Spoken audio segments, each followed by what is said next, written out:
নমস্কার বন্ধুরা, দেখো আমাদের বাড়ি কত সুন্দর বড় ডাঁটা হয়েছে। আজকে আমি এই ডাঁটা দিয়ে মাছ দিয়ে রান্না করব। দেখো বন্ধুরা, আসো দেখতে থাকো। কত বড় ডাঁটা, দেখো আমার সমান হয়ে গেছে। দেখো বন্ধুরা, আমার সমান হয়ে গেছে ডাঁটা। দেখো কত মোটা হয়েছে। আজকে আমি এই ডাঁটাটা কাটবো।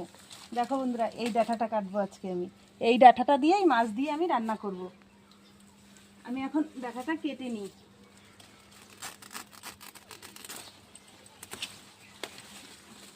দেখো বন্ধুরা, আমি ডাঁটাটা কেটে নিয়েছি। কত সুন্দর ডাঁটা। দেখো দেখো বন্ধুরা, এই ডাঁটাটা আমি এখন নিয়ে যাই ঘরে। ডাঁটাটা কেটে তারপরে আমি মাছ দিয়ে রান্না। এখন এই ডাঁটাটা কেটে নেবো, কেটে তারপরে আমি এটা মাছ দিয়ে রান্না করবো।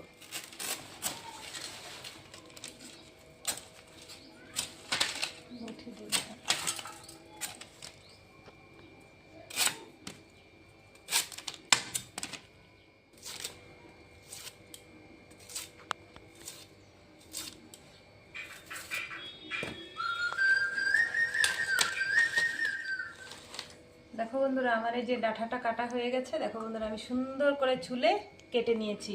আর এই যে শাকটা বেরিয়েছে, এই শাকটাও আমি ফেলবো না, এটাও আমি ভাজা করব।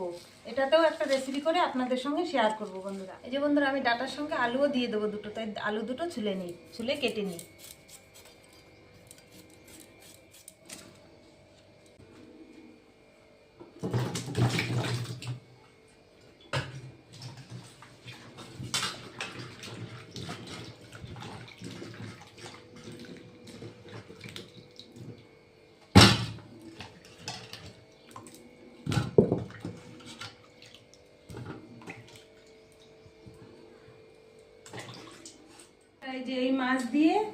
এই মাছ দিয়ে আর এই যে এই ডাঁটা আলু দিয়ে আমি তরকারি করব। সেই বড় ডাঁটাটা আমি কেটে নিয়েছি, এটা ভাজবো। তাই আগে নুন আর হলুদ দিয়ে মেখে নেব।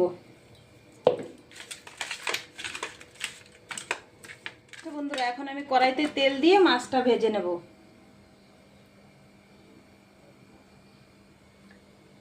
আমি মাখিয়ে রেখেছিলাম, সেই মাছটা এখন আমি ভেজে নেব।